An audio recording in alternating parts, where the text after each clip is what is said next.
Bom dia, queridos. Graça e paz. Mais um dia começando. Manhã de terça-feira, dia 14 de abril de 2026. Agora são 7 horas e 6 minutos. E você que nos acompanha aqui na nossa Rádio Conexão Viva, a rádio que nos mantém conectados ao Senhor. Agora também você passa a nos acompanhar através da nossa rede social, Facebook, e logo em seguida o canal Conectado ao Sagrado. E nessa manhã eu quero ler para vocês o texto de Mateus, capítulo 4, versículos 5 e 6, que diz assim: Então o diabo levou Jesus à santa cidade e colocou-o sobre o pináculo do templo e disse-lhe: Se tu és o filho de Deus, lança-te daqui abaixo, porque está escrito: Ele dará ordens aos seus anjos a teu respeito e com as mãos te sustentarão, para que não tropeces em alguma pedra. Senhor Deus Santo, vivo, poderoso, Criador dos céus e da terra, Deus, obrigado, Pai. Obrigado por mais um dia de vida. Obrigado pela sua misericórdia que renovou-se nesta manhã e é a causa de nós não sermos consumidos. Louvado e engrandecido seja o seu santo nome, meu Deus. E em suas mãos, ó Pai, eu coloco a minha vida, a vida da minha família, dos meus parentes, meus amigos. Coloco a vida de todos aqueles que estarão nos acompanhando nesta manhã. Eu coloco a todos em tuas mãos como criatura nas mãos do Criador. Abençoa-nos, ó Deus, com a sua presença, tornando os nossos dias mais alegres, abençoados e prósperos, em nome de Jesus.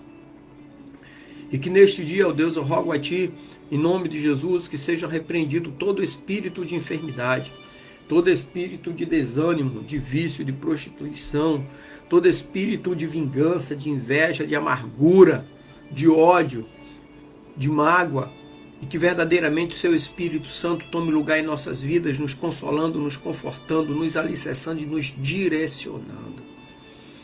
Ó Deus, muito obrigado, Pai. Em nome de Jesus, amém e graças a Deus. Imagine por um momento uma cena que parece surreal, de outro mundo. Jesus, após ter sido batizado por João, ele é levado pelo Espírito ao deserto. E lá no auge da sua jornada de preparação, ele enfrenta uma tentação direta e ousada do inimigo, o próprio diabo, né? Então, o diabo ele elaborou, montou um plano e leva Jesus agora ao ponto mais alto de Jerusalém, que é o Templo de Jerusalém, e propõe o desafio: lança-se daqui abaixo para que os anjos o protejam. Ali naquele momento, o diabo leva Jesus ao templo. O diabo é o pregador e Jesus é o ouvinte. Então é uma cena carregada de tensão, de conflito entre o bem e o mal, né? Então entre a fidelidade a Deus e a tentação de usurpar o poder de Deus. Mas o que é que nós podemos aprender com essa cena? Como ela se conecta conosco? Então vamos explorar isso hoje, essa profundidade. Qual é o contexto histórico desse cenário? Bom, primeiramente é importante compreender o cenário de Jerusalém lá na época de Jesus. O Templo de Jerusalém não era apenas um centro de adoração, mas também era um símbolo de autoridade religiosa nacional. Ou seja, a sua altura, com torres e estruturas imponentes, fazia dele um ponto visível à distância, de longe. Então Jerusalém era conhecida pelo grande templo, ao Deus Criador, ao Deus dos Hebreus. Então, no contexto cultural, o povo judeu aguardava o Messias, que traria, né, a redenção e restabeleceria o reino de Deus na terra. Mas também havia uma forte expectativa messiânica e de muitas vezes interpretada de formas que poderiam ser tentadoras ou distorcidas, como distorcem hoje o Evangelho do Senhor. Então eles distorciam como a busca por poder imediato ou demonstração espetaculares de autoridade divina. Então a tentação de Jesus, nesta narrativa aqui, ocorre logo após o seu batismo, quando ele é declarado Filho de Deus por João Batista. Então o inimigo tenta desviar esse propósito usando a própria Bíblia. O interessante é que Jesus é declarado Filho de Deus pelo próprio Deus, não por João Batista. João Batista diz: mostra o Cordeiro, Cristo. que iria ser sacrificado. Mas quando Jesus sai da água, o Espírito Santo de Deus, em forma corpórea de uma pomba, pousa sobre Jesus e uma voz bradou do alto, dizendo: este é o meu filho amado, a quem eu me comprazo. Deus falando. Né? Então o inimigo ele tenta desviar esse propósito usando a própria palavra, que é uma estratégia que nós vamos ver mais adiante para tentar seduzir Jesus a um atalho de poder e fama. Tem muita gente pegando atalho para ter fama e ficar famoso. Né? Nós temos uma grande discussão teológica nesse tema. Né? Esse episódio ele revela aspectos profundos da pessoa de Cristo e das, vamos colocar no plural, né? E das tentações humanas. Jesus, ele sendo plenamente Deus e plenamente homem, ele enfrentou tentações reais, assim como nós enfrentamos no nosso dia a dia. Então a tentação no templo mostra uma tentativa de usar a confiança de Deus de maneira errada. Ou seja, uma arrogância espiritual, um desafio à soberania de Deus. E a Bíblia diz: não usarás o seu santo nome em vão, não tomarás o nome de Deus em vão. Então, além disso, a tentação aqui é uma tentativa de desviar Jesus do caminho da cruz, do sofrimento redentor, da missão dada pelo Pai ao Filho. Então o diabo oferece uma solução fácil, ou seja, mostrar o seu poder de uma forma espetacular, sem sofrimento e sem cruz. Iria acabar com toda a profecia do Antigo Testamento. Iria acabar com a própria palavra de Deus e anular a palavra de Deus. Então um dos objetivos aqui que eu vejo é Satanás tentando anular a palavra de Deus.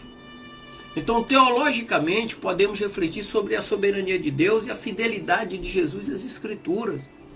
Então, Jesus responde com a palavra de Deus, reafirmando que a confiança no Senhor não se baseia em sinais ou demonstrações de poder, mas na fidelidade ao seu propósito divino.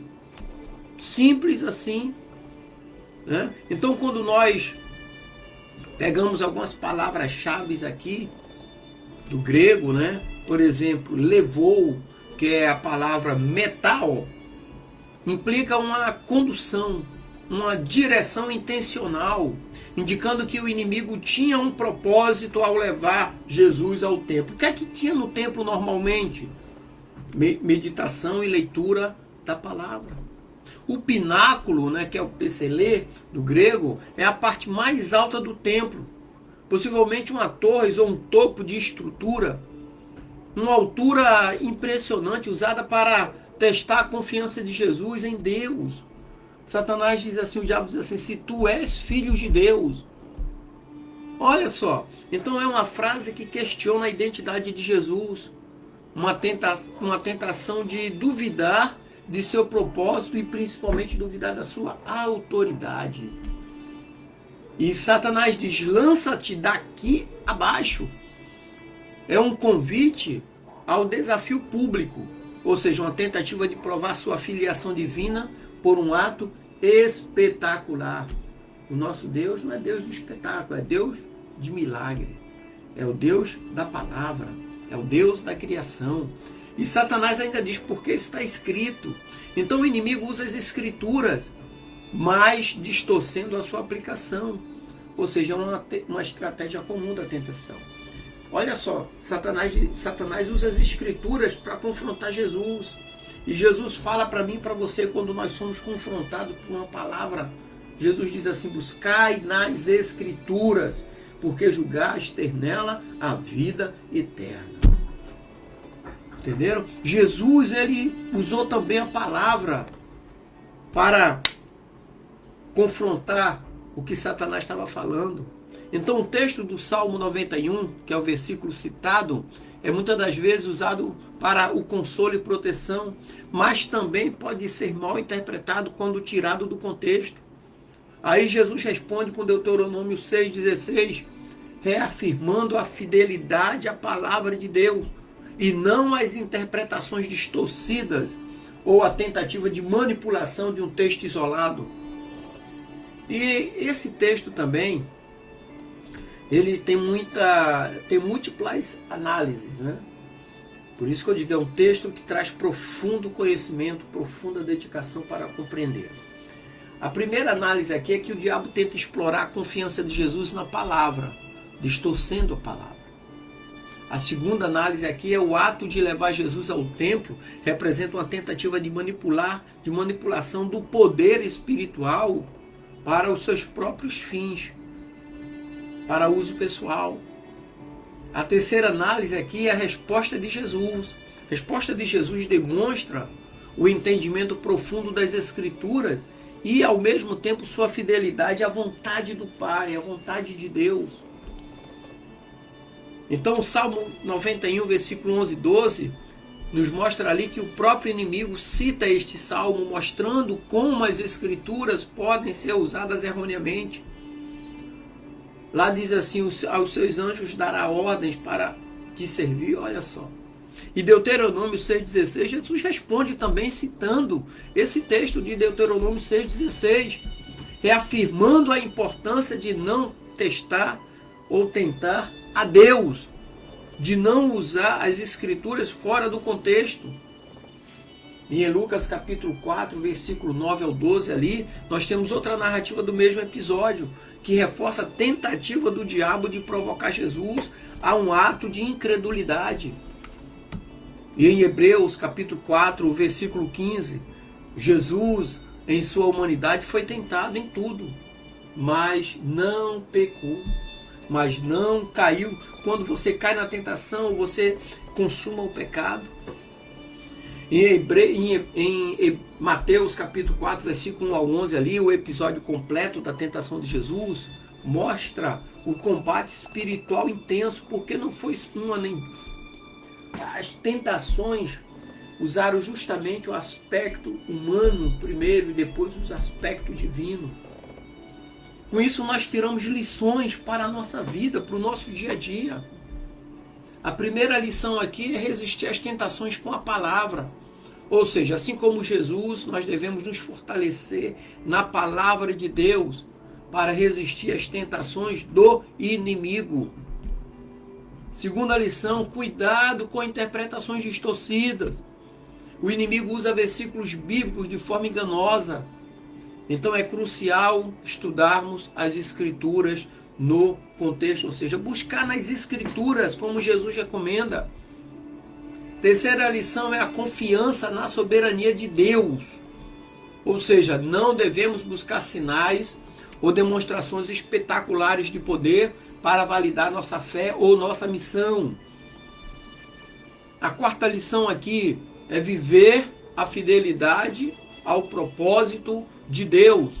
Mesmo quando enfrentamos desafios, nossa fidelidade deve prevalecer, confiando na palavra e na soberania de Deus. E por último, o perigo da arrogância espiritual. O que significa isso, pastorzão?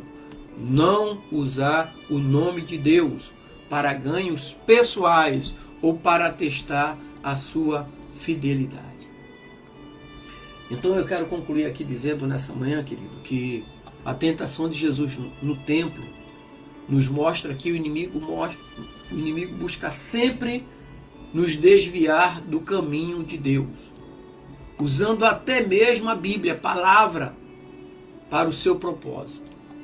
Mas Jesus nos deixa o exemplo de fidelidade, de resistência fundamentada na palavra e principalmente na confiança de Deus Pai. Amém?